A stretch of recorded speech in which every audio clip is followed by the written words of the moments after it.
The Grave Creek Mound, built with more than 57,000 tons of sand and earth from 250 to 150 BC, plays a great part in Moundsville and West Virginia history. Joining me today to talk about such a big part in history is the Cultural Program Coordinator, Andrea Keller from West Virginia's Department of Arts, Culture, and History. Thank you for joining me today for this interview. Thank you very much for inviting me. And you're welcome. So my first question is, what is the history behind the Grave Creek Mound? For example, when was it built, why was it built, and its purpose?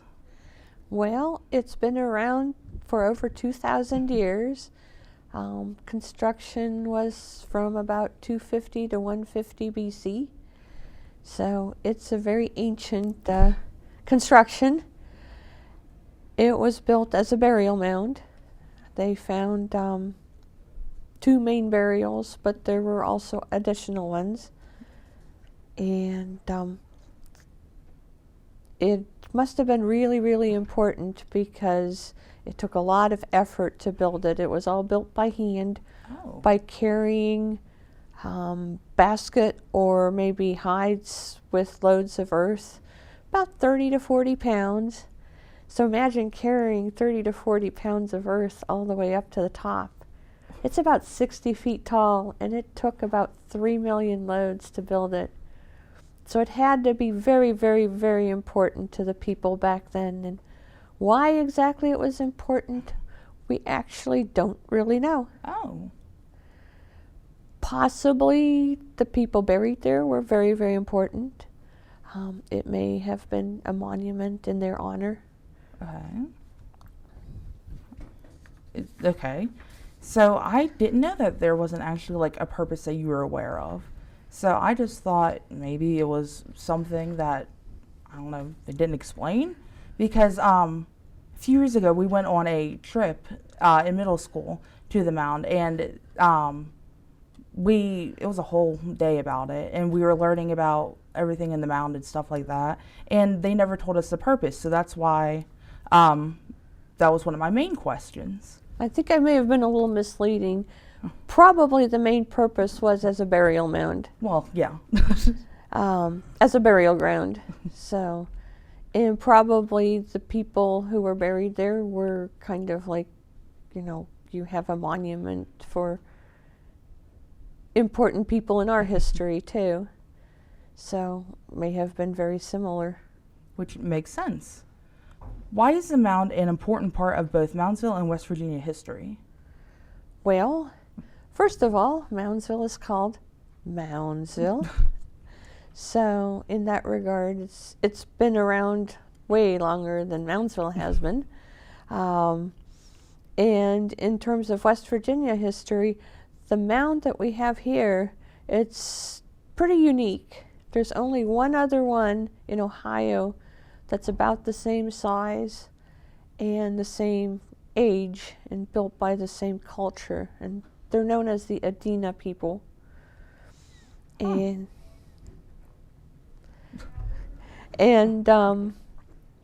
yeah, it's one of the largest conical burial mounds in North America. I was not aware that there was another one like it, so that's honestly really neat. How are things done differently now from when it was first researched? Well, it was excavated first in 1838, and back then the people were not trained archaeologists, so that's one difference. Oh. So as an archaeologist, you go to college, and most of us have a master's degree. So it takes some education to know, what you're looking for, and you also get practical training in a field school. So the people who did the excavating in 1838 were local people.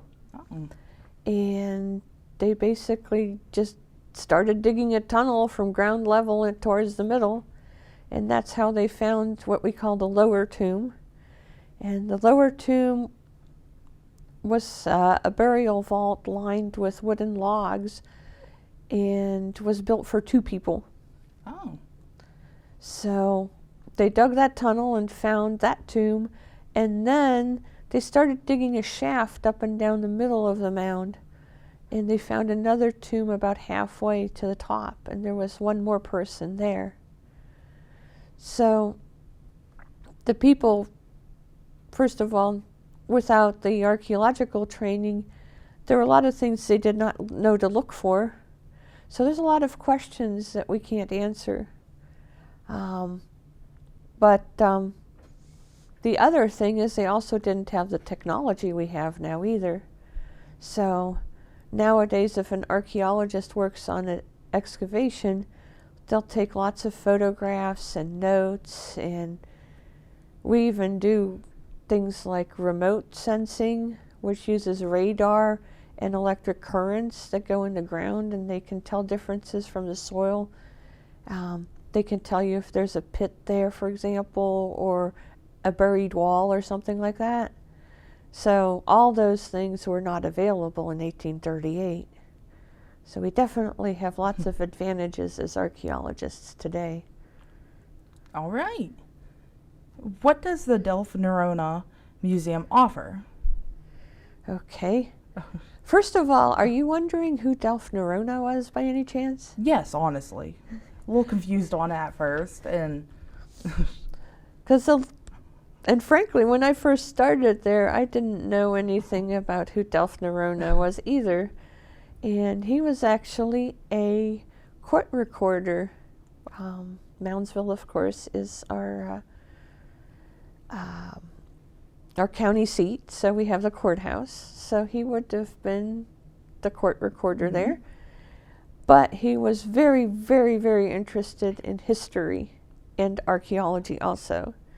And so he studied archaeology on his own and learned a lot on his own, and was really one of the people who organized the original museum, which was a smaller stone building next to the mound, and then also got things going for our building, which our building opened in December 1978. Oh. So now you know who Delphi-Nerona was. That makes a lot more sense, honestly. So basically it's like in honor of sort of thing. Yeah, because he was really important in terms of even West Virginia archaeology, because there's a West Virginia Archaeological Society too, and he was one of their founding members. Oh. So yeah, he was a very, very busy person and very important in terms of preserving a lot of artifacts and things. That makes a lot more sense now, honestly. What do you think is most important about the museum? Well, there's a couple of things. Of course, the mound. It is actually, archaeological sites are numbered, and there's a code for the numbers. We're 46 MR1, and 46 is the number of the state, and MR for Marshall County, and 1, they just started with the first site they recorded. Oh. And went from there, so we're number 1. Anyway, so it's very important. It's also been recognized nationally as a historic landmark and on the National Register of Historic Places.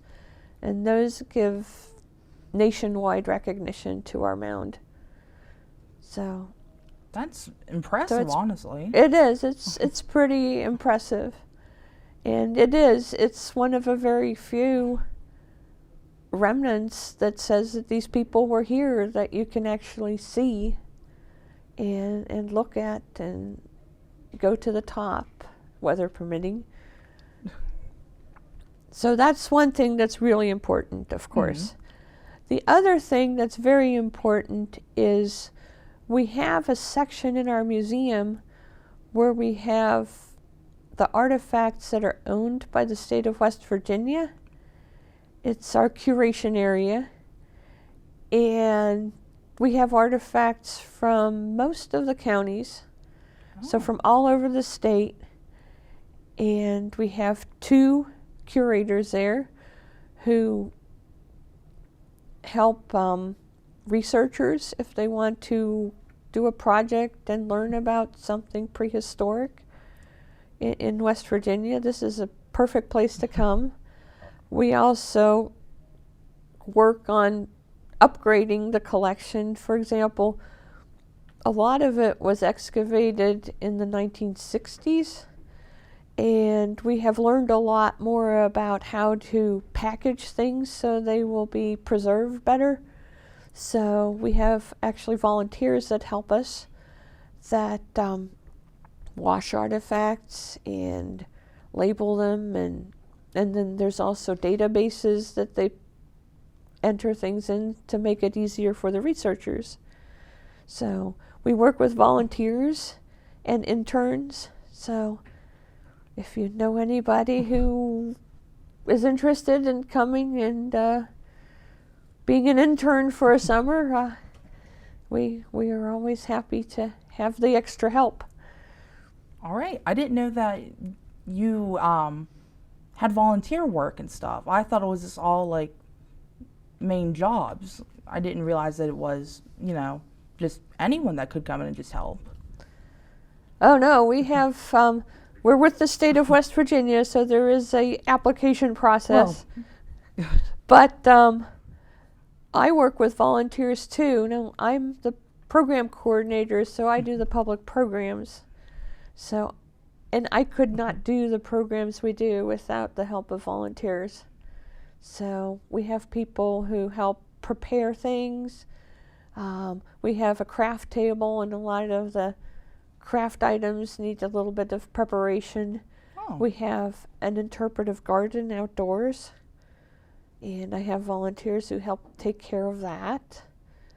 And then we have special programs that we have volunteers that come and help with that. For example, in February, let me check here, we are going to have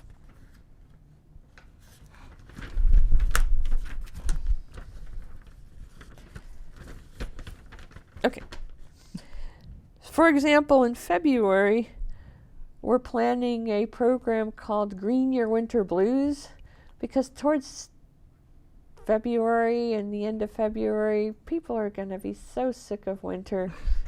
So we're going to do some indoor gardening activities.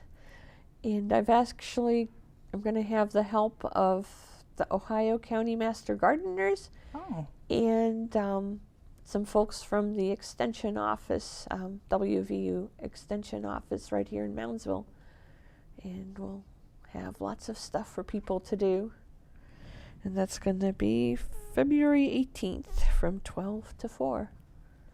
Well, I didn't realize that volunteers actually play such a huge part in being able to set up and, keep the museum and the mound and, for tourists to come in running. So, that's very interesting that just volunteers can play such an important part. Yep. And as a matter of fact, one of my most loyal volunteers is a high school student right here at John Marshall. Oh. And she's in your broadcasting program. Really? Mm-hmm. And I think she would kill me if I said her name. I don't know. I'm going to have to figure it out.